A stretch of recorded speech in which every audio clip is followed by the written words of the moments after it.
Hello there, good afternoon and welcome to JoyNews Room at 1. My name is Emefa Akosia Adeti. Coming up this afternoon, engineers and planners and a subsidiary Zuma Resources Ghana Limited have sealed a $37.5 million procurement deal with Danish mining giant FLSmidth for the Black Volta and Sankofa gold projects. And as well, traditional authorities in Yamfo reject government's decision to remove Yamfo College of Health Director Dr. Mohammed Ibrahim and demands for his reinstatement. And as well, this afternoon, youth warned against alcohol and hard drugs ahead of Christmas to safeguard their future. And this is JoyNews, independent, fearless, and credible. Please stay for details.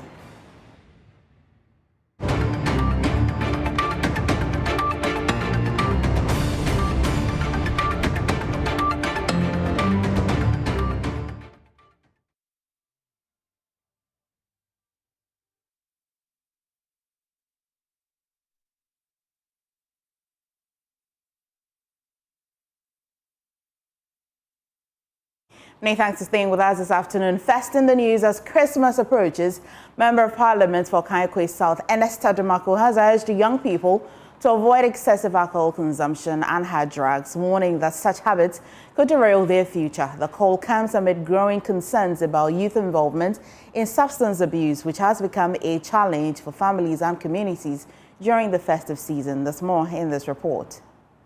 Speaking at the 2025 Lights the World Initiative Food Drive, organized by the Missionary Training Center of the Church of Jesus Christ of Latter-day Saints in partnership with the Galmanche Foundation in Accra, Member of Parliament for Kankwe South, Ernest Adumako, expressed concerns that some young people engaging in alcoholism and the use of hard drugs. During Christmas, they said the youth, they shouldn't involve themselves to anything that is going to destroy their lives, especially excessive drinking of alcohol, smoking of all sorts of things, taking these kind of hard drugs, red, tramadol and all that. It's not good for them. It's not going to add anything to their life. Rather, it's going to destroy them. My youth, they should stay away from that because they are the future of this country. They should celebrate Christmas with caution. Annual initiative aims to promote acts of compassion and provide support to vulnerable people of the community during the festive season. The event also brought together traditional leaders and priests from the Ghanland. In his speech, the Galmanche, King Takite Kutru II,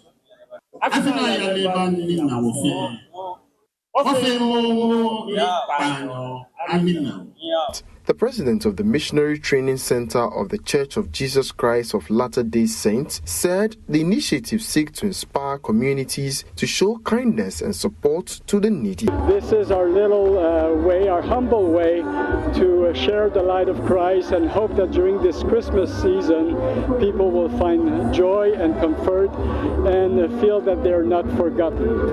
As the festive season draws nearer, officials hope initiatives like the Light the World Food Drive will support vulnerable communities and encourage the youth to make positive choices for a brighter future.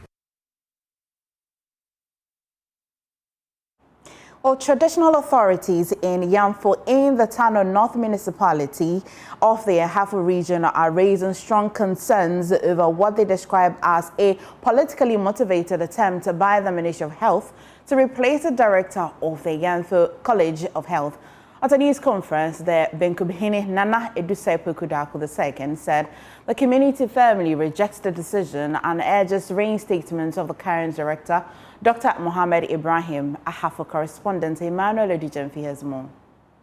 At a news conference held at Yamfo in the Tano North Municipality, the Benkubhini Nana Edusaipu Kudaku II praised Dr. Ibrahim for securing accreditation for most academic programs within months of assuming office. Upon assumption of office, Dr. Mohammed Ibrahim worked tirelessly, securing full accreditation for the physician assistantship program within 4 months. His diligence restored the college's credibility, stabilized the administration, restored students' trust, and strengthened its academic foundation.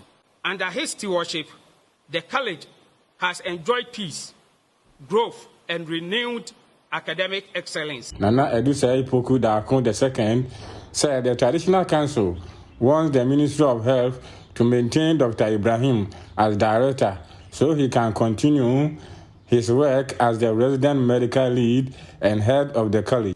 We therefore petition His Excellency, the President of the Republic of Ghana, John Dramani Mahama, through the Minister of Health, to reconsider the decision and reverse the transfer of Dr. Mohammed Ibrahim, allowing him to continue his outstanding good services at the college. He announced that the Traditional Council has received reliable information that the Ministry of Health intends to replace the director of the Yamfo College of Health with a politically exposed person. We are reliably informed that the ministry intends to appoint Dr. Christopher Byron, a known politician and a former parliamentary candidate for Techmai South, as his replacement. We wish to state categorically that the Yamfo Traditional Council and the community cannot accept this appointment. The College of Health, Yamfo, is a neutral academic institution, not a political reward center. The chiefs further noted that the people of Yamfo have contributed to over 85% of the college's infrastructure and therefore deserve to be consulted on such a major decision. It was Nananom, the youth, the assembly members, and the entire Yamfo community, through the leadership of the Omanhene, who took up the responsibility of providing building for the college using community resources and the Nimont Ahafo Development Foundation funds, NADEF. The Assembly Hall, now known as the NADEF Great Hall, was entirely constructed through communal efforts. Also, community leaders in Kwame Danso have issued a sweeping apology and a stark warning following Wednesday's attack on the district court and police station, which has left both institutions shuttered. Speaking at an emergency press conference, representatives condemned what they called an act of hooliganism by persons claiming to be local youth and pleaded with national authorities to reopen the facilities, cautioning that their closure has already sparked fear and could fuel a breakdown of law and order in the district. And Asabit is more. The people of Kwame Danso are grappling with fear and the fallout of violence. What began as an attack has now sparked a critical appeal from local leaders who warn that the closure of law and order institutions is creating a dangerous vacuum. Today, that appeal was made formal. Community leaders at an emergency press conference led by Alfred Nyakon, vice chairman of the Jan Youth Association, stood before the nation to express profound regret. We condemn the action of the perpetrators in no uncertain terms and express our desire to cooperate and support the Inspector General of Police to conduct their investigation and bring the real perpetrators to book. We see the action of the perpetrators as an act of hooliganism and flagrant disregard to the rule of law. Alfred Nyako, speaking for chiefs, elders and all residents, apologized to the nation's judiciary and police. Their core message: the actions of a few do not represent the peace-loving people of Kwame Danso. We were therefore completely taken aback when news of our district occupied the headlines of newspapers and television stations. That is why the Regional Coordinating Council of the Bunu East Region, Nananom, elders, men, women, and children of the area have seen the need to organize this press conference to extend our heartfelt apologies to the Judicial Service of Ghana, the Honorable Presiding Judge, the Ghana Police Service, and the IGP, and the general public, and for that matter, the nation as a whole. But this press conference was about more than just an apology. It was a direct three-point appeal to authorities in Accra. We also plead with the Judicial Council of Ghana and the IGP to reconsider their decision of closing down the Kwame Danso Oli District Court and the police station in the Bunu East region. The most urgent concern: the security vacuum. Barely a day after the closure, leaders say fear is setting in. Also, Dankwa Champon is a member of the group. He says the absence of the police in the area will increase insecurity, with armed robbery cases already on the rise due to inadequate police presence. Even with the police at post, our people are being killed.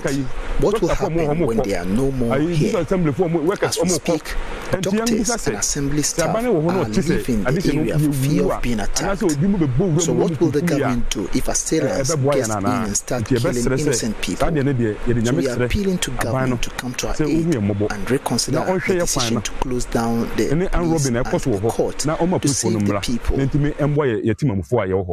Their warning is stark. Without these institutions, some may take the law into their own hands. The very rule of law they seek to uphold is now at greater risk. In unity, in humanity, and with a sincere desire to move forward, we say we are very, very, very sorry for what some people who describe themselves as the youth have done. And we are committed to assisting the security service to ensure that justice is prevailed. A powerful statement from Kwame Danso. It is a story of a community disowning the violence that occurred in its name and now facing the compounded consequences. Their appeal is clear: to restore the institutions that keep the peace before the void left behind leads to greater chaos. Anna Sabit, JoyNews. Kwame Danso. Now, a waste recycling organization, Creative Futures, based in Dom in the Greater Accra region, has called on the government to provide stronger support for waste recycling firms as part of its efforts to address the country's sanitation challenges and boost job creation. The organization, which trains young people to transform waste materials, particularly leftover building materials, into functional and aesthetic interior designs, says increased government backing would help scale up its impact. Fatal Bayaga has more in this report. Ghana continues to grapple with mountain waste management and sanitation challenges as heaps of refuse and construction waste pose environmental and health risk in many communities. Amid these concerns, the Waste Recycling Training Institution is offering practical solutions while calling for stronger government support. Constance Ajiman is the founder of the organization. Because I was building this house, I was seeing a lot of waste materials, the wood, the tile that was left behind, and then people would say, oh, go and sell it, or let somebody come and pick it. But I was also hearing at that time from young people that they needed opportunities. So I said, why don't we marry the two things? Why don't we use the waste to create something that will give them a livelihood? She also believes strong public-private partnerships are key to the success of such initiatives. It's really, really important to us that we work hand in hand with the government. These public-private partnerships are really, really important. But we need the government to also say they welcome our input, they welcome our ideas, they welcome our thoughts on how we can address some of these issues, and then work hand in hand with us so that we can be successful and so that it can meet the national agenda. In collaboration with the Partnership Bureau, the organization has trained several individuals since its inception, some of whom have been sharing their experiences. Since I joined, I've been able to do things that I never thought of doing it. I can use plastic bottles to do flower pots and other things. Really a nice program that will really advance your way of thinking and the way of you solving problems in the community. For Creative Futures, they are using one stone to kill two birds, because whilst they are trying to address the nation's waste situation, they are also creating jobs for the youth through this project. For JoyNews, Fatal Bayaga, Domi Paraku Estate, Accra. My Heritage Christian University has graduated more than 150 students for the 2025 academic year, using the occasion to highlight entrepreneurship and self-reliance. Beyond the award of degrees, the university provided startup capital to students, including some of other levels of study who are yet to graduate, to support viable business ideas. There's more in the following report.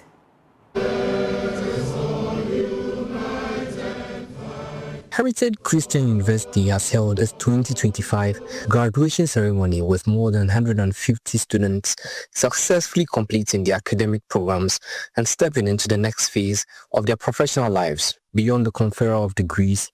The ceremony stood out for the university's emphasis on entrepreneurship and self-resilience.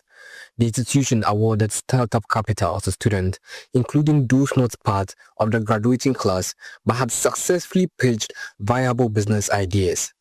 Speaking to the media, former Member of Parliament for the Bia West constituency, Dr. Augustine Tiria, said the initiative is intended to motivate young people to embrace entrepreneurship. They are giving resources for them to learn how to develop a project, and based on the project they can evolve a business.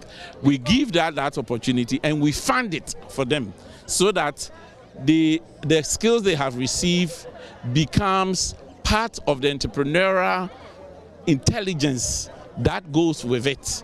Otherwise, if you have a degree and you don't have the entrepreneurial spirit, then you are limited. You are always looking for 8 to 5 jobs.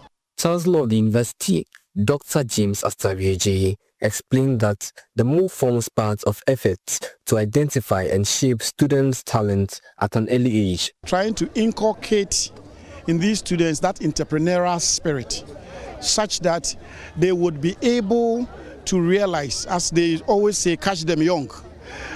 From the very beginning, there are people who through their philanthropy activities would be ready to help. Team 1 Place, which received a cash prize of 40,000 Ghana cedis as startup capital, expressed excitement and gratitude for the support. We have this idea called One Place. So it's a digital platform that combines a lot of services in a fashionable manner. Services like a trusted marketplace, a powerful industry hub, visibility for small enterprises, and also analytical tools and AI in it. I feel very happy. Actually, we were not expecting this to happen. It just came all of a sudden. Actually, like she said, we didn't expect this because I don't know if you remember when they mentioned our name, we were screaming because we didn't see it coming. The university says it remains committed to producing graduates who are not only academically sound, but also equipped to create opportunities for themselves and others. For JoyNews, Maxwell Akrobota's report, read to you. You're watching Joy Newsroom, and as well, Deputy Minister for Works, Housing and Water Resources, Gisela Tete Agbotuyi, is urging real estate professionals to adopt green building practices and uphold strong ethical standards to transform Ghana's built environment. She's speaking at the Ghana Real Estate Professional Association installation of new executives in Accra. The Ghana Real Estate Professionals Association, GREPA, has installed its new executives for the 2026-2028 term at its end-of-year gathering in Accra. Speaking at the event, the Deputy Minister for Works, Housing and Water Resources, Gisela Tete Agbotuyi, urged real estate professionals to adopt green building practices while upholding high ethical standards. Professional standards and ethics are not optional. They are the bedrock of public trust and market confidence. And as professionals in the built environment, your role extends beyond valuation or brokerage. You are custodians of national assets and enablers of socioeconomic transformation. However, we cannot make sound decisions without the requisite information.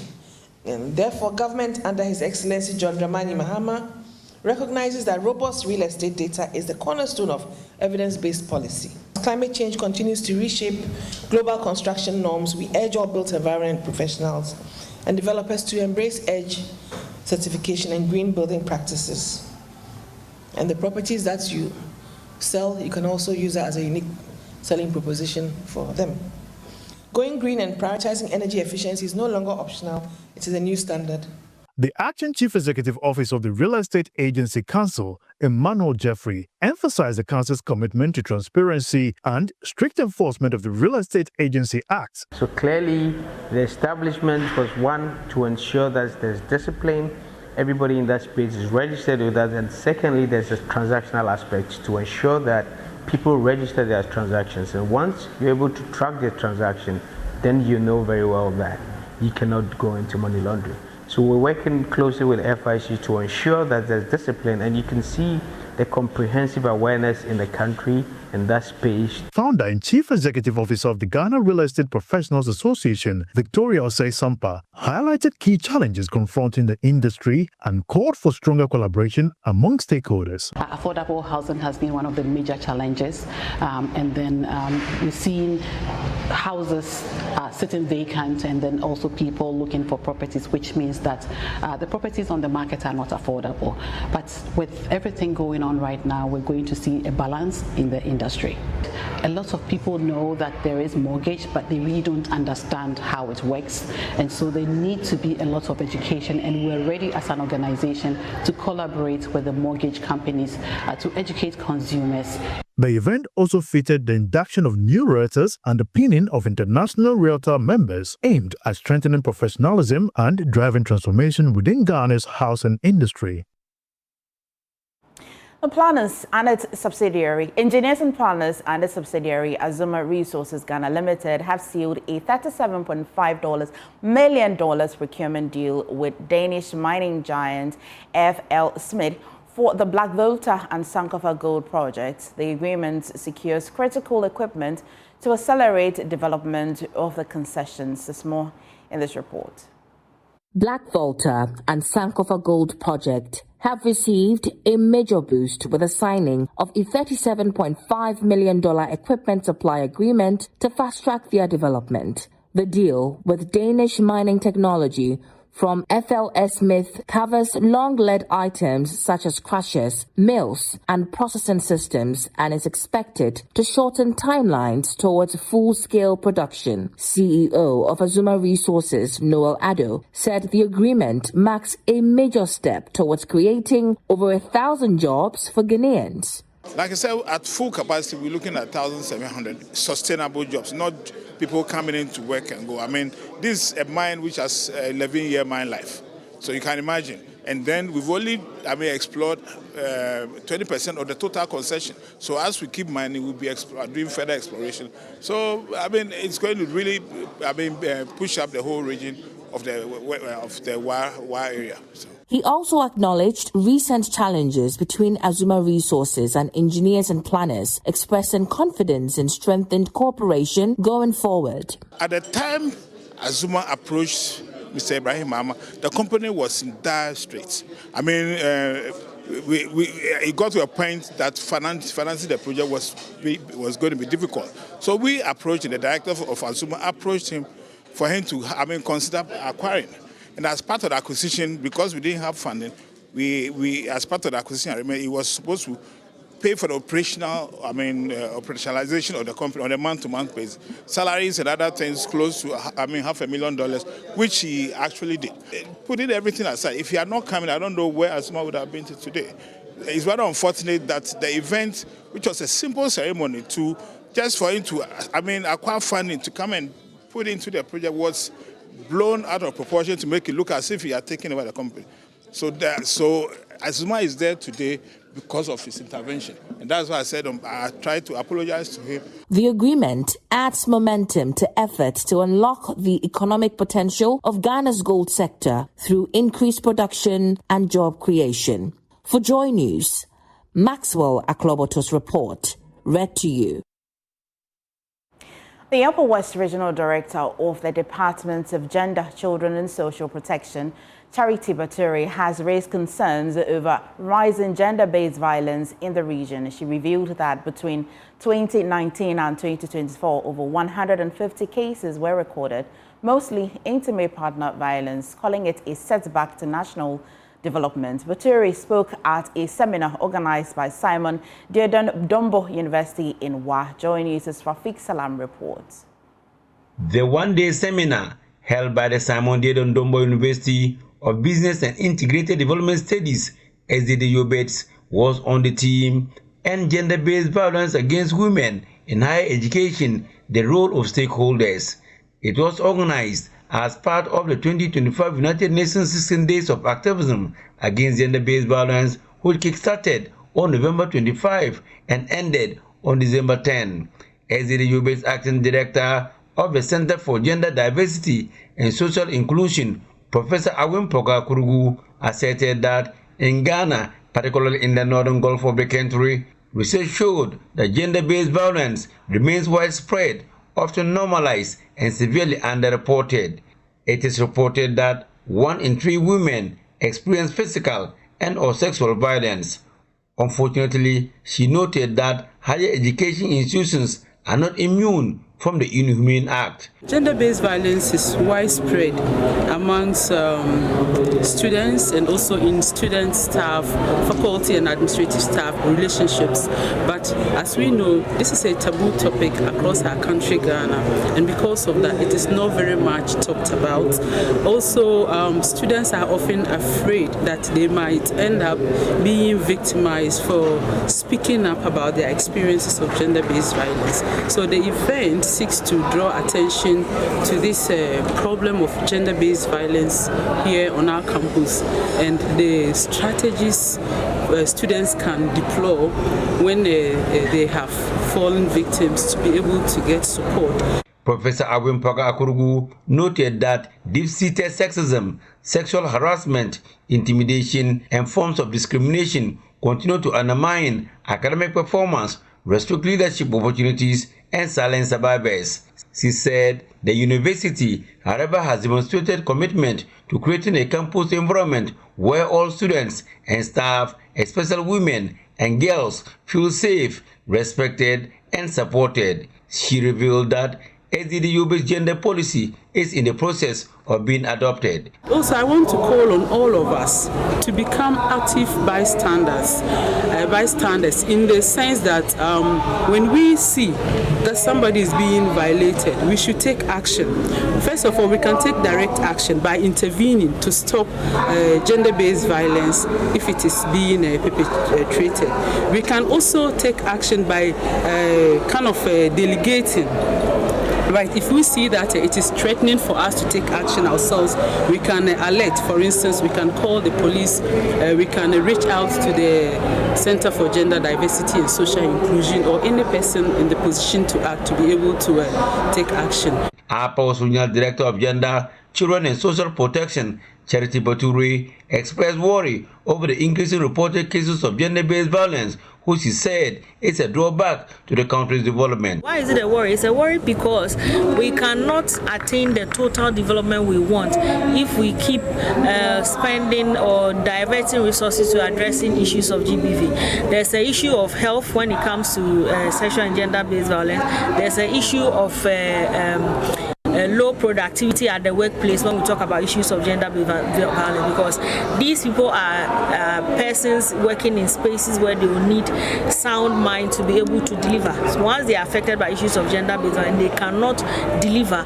We are going to lose out in terms of productivity, and the monies that could have been diverted into maybe road construction or building up other institutions will be diverted into medical care, and there's statistics backing that a lot of money goes into addressing issues of GBV at the health level.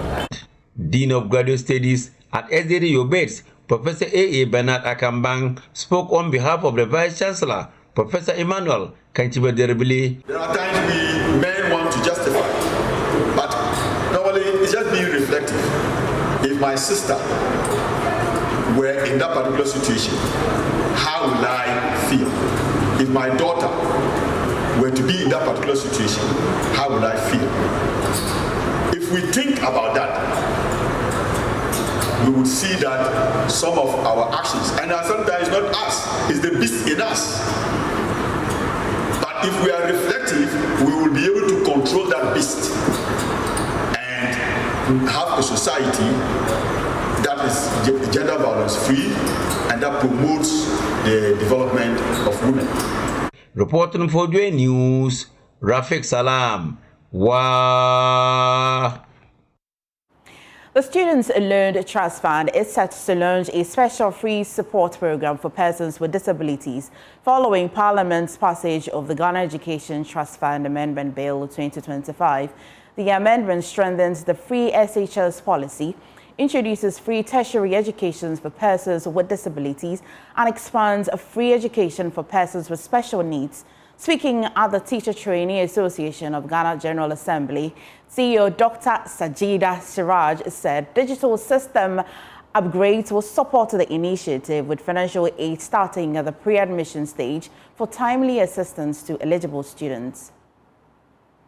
The educational institutions, that's the colleges of education, must develop mentorship programs, provide safe, affordable, and comfortable accommodation for trainees, and update the curriculum from time to time. The 29th General Assembly of the Teacher Trainees Association of Ghana is under the theme Advancing the Welfare of Teacher Trainees Through Sustainable Policy Reforms, the Role of Stakeholders. Speaking at the opening ceremony, the president of the association, Naneja Divine, highlighted a number of persistent challenges affecting teacher trainees in the country. The greatest challenge that we face right now is the issue of the backlog that is being created or that is on its way to be created. That's to do with the teacher recruitment. We believe that after completion, you must be posted. But this time around, that is not what we are seeing. As we speak, we have the 2022 backlog of professional teachers that are in the house, and they don't know when they are to be posted. We now have the 2023 as well, whom don't also know when they are to be posted.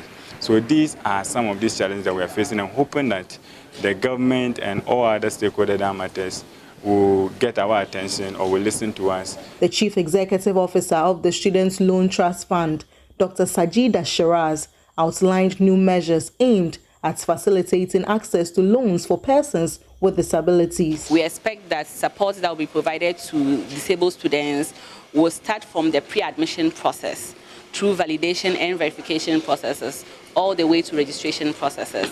And to give effect to this, the Minister of Education has mandated the establishment of disability officers in all public tertiary institutions to implement the free tertiary education for persons with disability policy.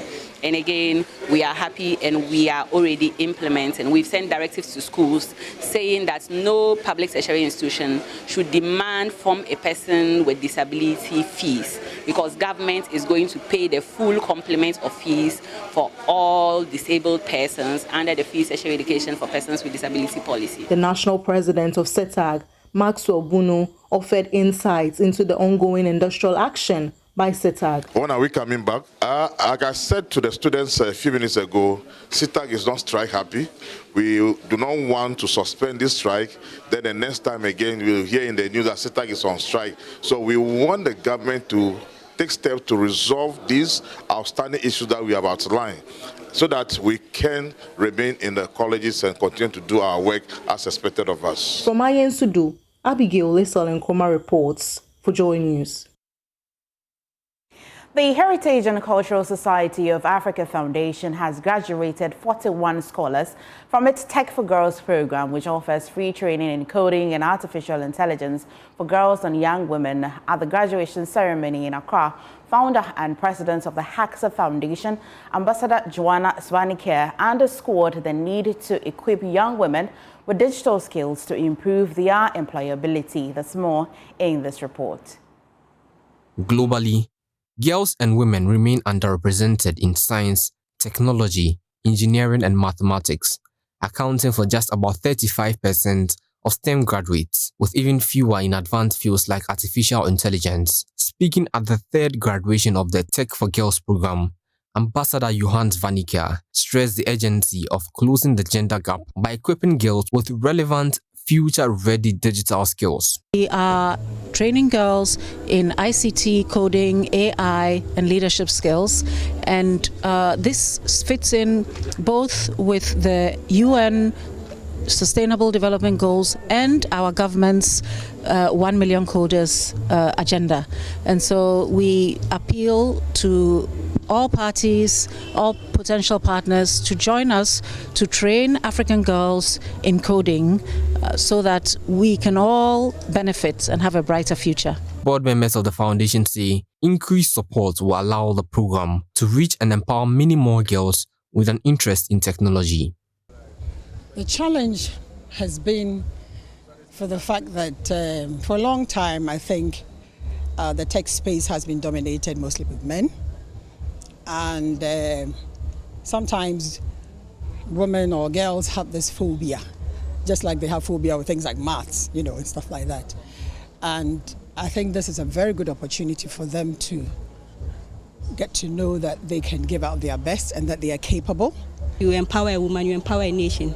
And so that's what we intend to achieve here, to give them something they can use with their hand, so that whilst they are in school or whilst they are waiting for employment, they can in turn do something for themselves. Tech is not something that is encouraged amongst women, I think, or most of us feel intimidated by it. So I think introducing a program like this for girls is life-changing. Some graduates told JoyNews the training has boosted their confidence and equipped them with practical skills to compete in an increasingly digital world. This program is really going to help me achieve my dreams. Initially, I had a lot of dreams, but I didn't know how to put them together to make a meaningful life. As part of the program's outcomes, 6 outstanding students will be selected for internship placement at the Ghana Interbank Payment and Settlement Systems, providing them with hands-on industry experience. You're watching Joy Newsroom. Please stay. There's more.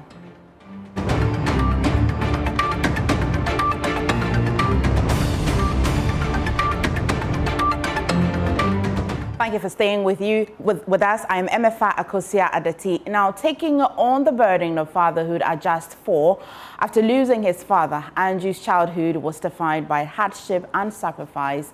This Christmas, however, stories like his found warmth and comfort as the Blessing Fidelis Foundation hosted a Christmas love feast for widows and their children, bringing hope and a sense of belonging to some of the most vulnerable in the community. There's more in this report. For Abna, not her real name, life has been a struggle since she lost her husband nearly 20 years ago. The burden of raising her children alone has been heavy, marked by years of hardship and sacrifice. Very tough, very, very tough, because when my husband passed away, we did everything. After we finished, they gave me 1,500. Out of this time, I'm still using 1,500 to take care of my children. So it's very, very tough for me. Andrew Ayabia is just 25 years old, but he has known responsibility far beyond his age. After the death of his father at 4 years, he has been the sole provider for his family, carrying the weight of fatherhood since childhood. It's a time whereby even my fees and stuff, I wasn't able to pay, so even my family wasn't even there for, to take care of those stuff, you understand? So it wasn't easy to go. Yeah. For the Blessing Fidelis Foundation, sustained financial support is needed to ease the burden on vulnerable families, particularly during the Christmas season. We're looking out for people who want to support us, people that are businessmen, businesswomen, philanthropic organizations, NGOs that want to support us. Put a smile. We could have given it to more widows. There are more. When we requested for widows, our budget was for 20 widows, but we ended up doing about 25. That one even is a stretch budget, and we could have done more. We had over 50 widows requesting, and as I'm speaking now, my phone is full of missed calls because people have called in that they wanted to join, but because our budget was small, we had to reduce. So we need support. Beyond the celebration, the feast served as a reminder of the need for compassion and generosity during the festive period. The Blessing Fidelis Foundation say it remains committed to transforming lives and spreading hope, ensuring no one in the community is left behind. Kinder Kids International School has marked the end of the academic year with a colorful Christmas celebration involving students, parents, and teachers. The event featured carols, dances, and drama performances by pupils aimed at showcasing their talent while strengthening the bond between the school and parents. There's more in this report.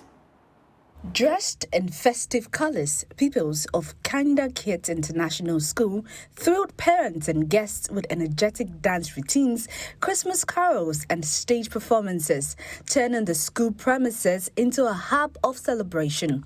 School authorities said beyond the fun, the event forms part of a broader effort to expose children to creative expression while complementing their academic development. Catherine Sadie is the principal of Kinder Kids International School. Kinder Kids International School is trying to do our best to create a community, a home away from home.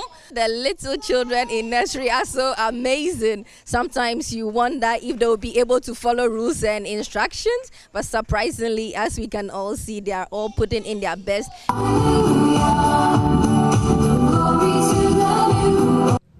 Some parents also highlighted the importance of strong collaboration between parents and teachers, noting that such engagement positively impacts children's learning and behavior.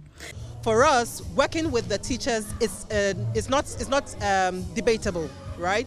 So what we try to do as parents is to periodically reach out to the teachers and have continuous engagements with them through the parent-teacher conferences, and even forming good relationships with them. When you see a little boy or girl playing the piano or the violin, you'll be shocked. So I believe this is a great experience, and we the parents, we are very happy about it, because aside academics, the children are able to get something different. Seeing the little ones showcase whatever they've got during a time like this, we are just getting to Christmas. It's a good thing for me as a parent and the same time as a PTA chairman. Parents further used the occasion to encourage families to celebrate responsibly and ensure the safety of children throughout the Christmas festivities. And it was an atmosphere charged with worship and praise as hundreds of worshippers gathered for Stars in Worship, the climax of the annual December to Remember conference at the House of Miracle Ministries in Accra. The event brought the conference to a powerful close, drawing believers into moments of thanksgiving, praise, and spiritual encounter under the theme, The Word of God. Ministrations by Abba Stella Seal, Moses Oke, Owari Jr., Jojo Ahen, Kofi Owusu-Pepra, Alexandra, and Richard Hagen filled the night with reflection and heartfelt worship. Led by Samson Amwatin, Stars in Worship marked a high point of December to Remember 2025. He admonished believers to keep faith in God and stay away from sin.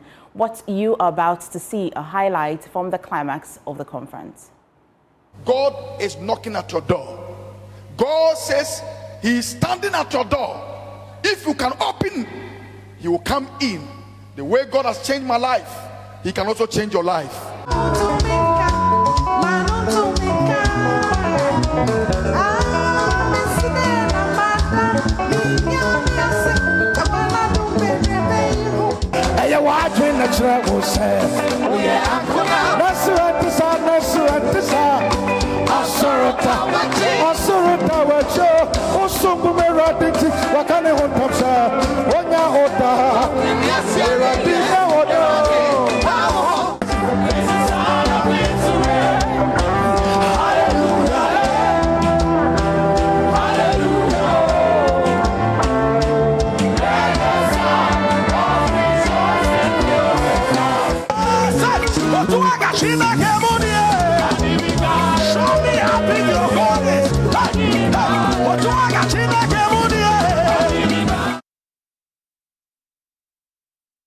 Yesterday, Ghana made a final farewell to High Life icon Daddy Lumba. His passing triggered months of legal dispute, family tensions, and last-minute court injunctions. From competing widow claims to palace interventions, preparation for the legendary musician's burial unfolded a dramatic twist that gripped the nation. Now, his final farewell was held at the Baba Yara Sports Stadium, where hundreds of mourners, including dignitaries, musicians, and fans, gathered to pay their last respect. Now, this afternoon, we reflect on the life, legacy, and the turmoil that marked the final journey of Ghana's most decorated high life musician, Charles Kujofusu.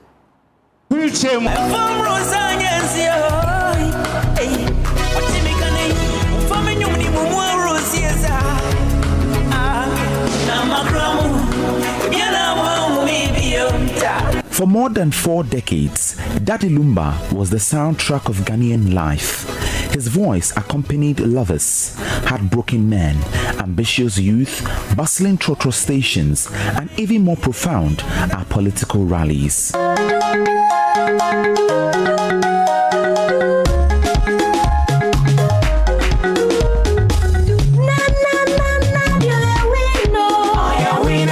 Songs like Abenwaha, Theresa, Minyampo, and Yayaka Kwentuomu made him not just a musician, but a cultural pillar who is unapologetic, reflective, scandalous, spiritual, and always painfully honest. But in death, as in life, Lumba's world remained as dramatic as the lyrics he penned.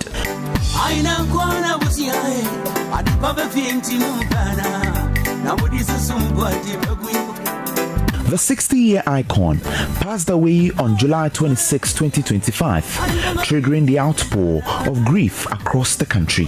Fans filled radio phone-in shows with tributes, DJs played classic back-to-back, and entire communities found themselves revisiting the unforgettable melodies that had raised them.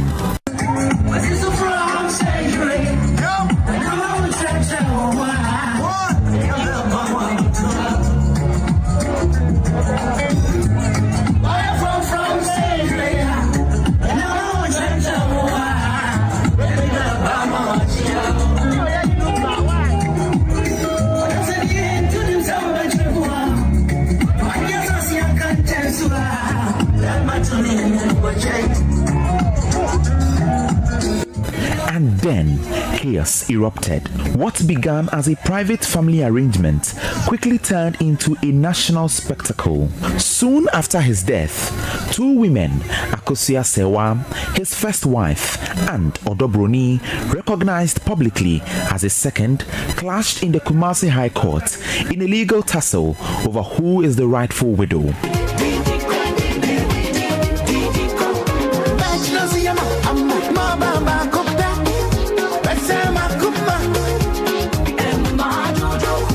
Supporters of both camps massed outside the courthouse for weeks, turning the dispute into a public showdown.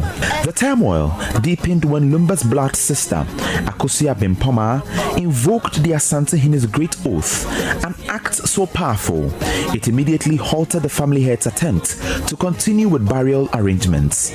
The oath, rarely used and never taken lightly, forced the feuding factions to carry their grievances to the Menchia Palace itself. What was meant to be a plea for clarity only inflamed tension further, igniting yet another round of unresolved fury within a family already torn apart by grief and competing claims of love. After months of legal wrangling, the court declared both women legitimate wives, placing the ultimate decision of who would serve as a widow for the funeral in the hands of the family head. But the drama was far from over. As the family moved forward with funeral arrangements, fresh legal trouble stormed in, this time from Lumba's maternal family. They sought an injunction to freeze the burial process entirely and block the family head from proceeding. On the eve of the scheduled funeral, 13th December, the court initially granted the injunction, sending shockwaves across the country. Simply is that the funeral has been injuncted, and so all arrangements must cease. And the court has ordered that the first defendants should meet with the applicants, the immediate family of Daddy Lumba, should meet together and collectively fashion out the way forward. So it's a call for unity. So does that mean that tomorrow's arrangements would have to be halted? Exactly so. Jubilation erupted among the maternal family, but their victory lasted barely an hour.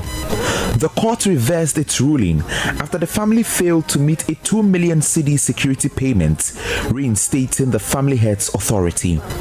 The injunction collapsed. Then the funeral was back on. Months of uncertainty and courtroom theatrics. Ghana bid farewell to a man whose music narrated the nation's joy and wounds. The same voice that once sang Makramo, I bid farewell, now receives its own goodbye.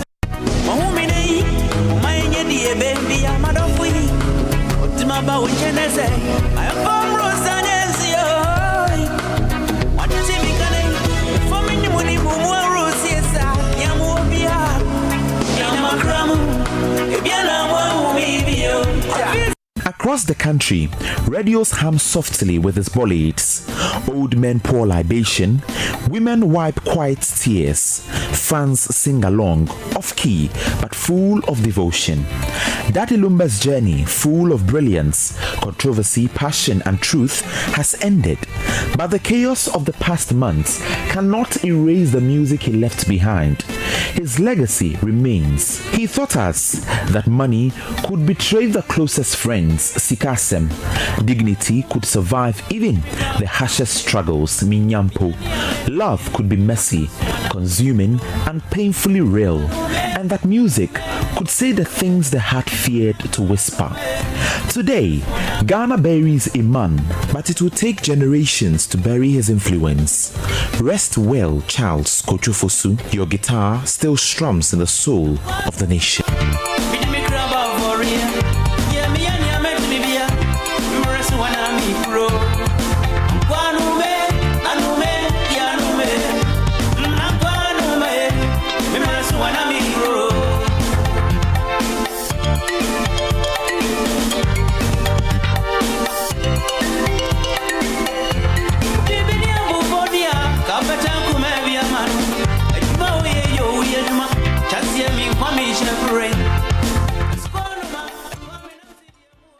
And that's how we wrap up the news this afternoon. I am MFA Akosiadeti. A quick question: how well do you understand the mandate of the special prosecutor or the office of the special prosecutor? Please stay as Samson Lading and brings some clarity to all of the confusion.